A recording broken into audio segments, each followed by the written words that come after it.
do every day with everybody, with each other, which is a hug. Hug, hug. What is a hug? आपने movie में देखा होगा वो जो अपनी संजय दत्त की मूवी थी मुन्ना भाई.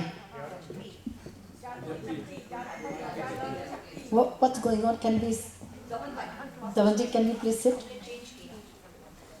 What's going on? Huh?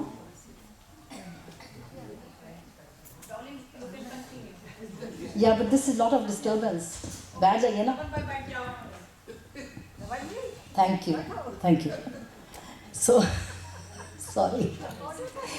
So मैं बोल रही थी जैसे आपने मुन्ना भाई MBBS में देखा वो कैसे संजय दत्त लोगों को ठीक कर देते हैं.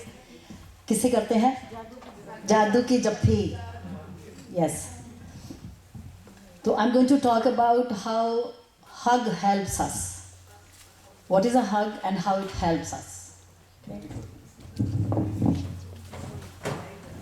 So hug is the easiest way of expression, of acknowledging the other person, appreciating the other person, passing on positive vibes to the other person.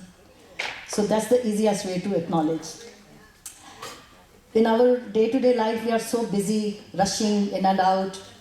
But in that time, if we can slow down a bit, take a moment to offer a sincere hug to somebody, that will benefit ourselves and the others.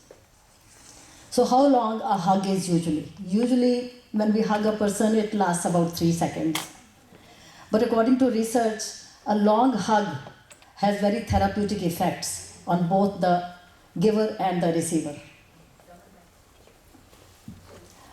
A famous psychotherapist says we need 4 hugs a day for survival, 8 hugs a day for maintenance, and 12 hugs a day for growth. That's a lot.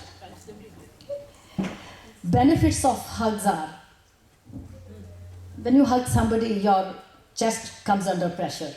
Okay? That revives the solar plexus chakra in us. This chakra promotes self-esteem, confidence, and creativity in people. It also balances the production of white blood cells, which is very beneficial. A sincere hug has to be sincere. You just don't do a drama of hug. It has to be sincere, has to come from the heart. A sincere hug generates oxytocin, it's called love hormone in our bodies, which is released by the brain. Oxytocin has a very calming effect on the mind. It releases our anxiety and stress and helps in recovering from illnesses. It lowers the heart rate and cortisol levels. Cortisol is a hormone which creates very negativity, lot of negativity in the body. So which also leads to high blood pressure and heart disease. So a hug or oxytocin reduces the blood pressure and heart disease. When we offer this to a child, even to our pet animal, how people hug their dogs and kiss them and go close to them, hold our partner or a friend close, it gets generated even by just holding the shoulders of a person. So oxytocin is released in mothers during childbirth, and that's the reason even after experiencing excruciating pain, which is out of the childbirth, mothers love their children and want to spend time with them. It's all because of that oxytocin hormone that is generated during the childbirth. Its impact on diseases. Since hug is a direct expression of affection, it has direct impact on diseases. It leads to faster growth in premature babies. Babies when they are born, they are premature and they are put in those incubators. The doctors tell the parents to come frequently and hug the child, hold the child and hug it. So that's very important for the growth of the baby. It reduces pain in the patients. If a patient is in a lot of pain, you go hug them, it takes the level of the pain down. Decreases the symptoms of autoimmune diseases. Lowers glucose levels in diabetic children. and improves the immune system of people with cancer. So many benefits of hugs.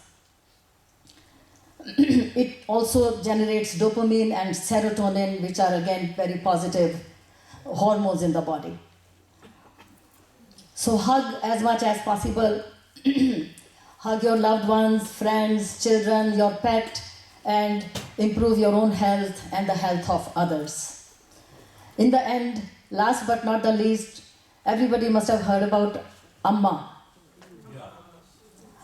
How people go to her with serious illnesses, get hugs from her, and come back healthier. So I don't think there's anything more to say. Usha ji is giving a virtual hug from there. Thank you. So hug each other as much as you can. Thank you.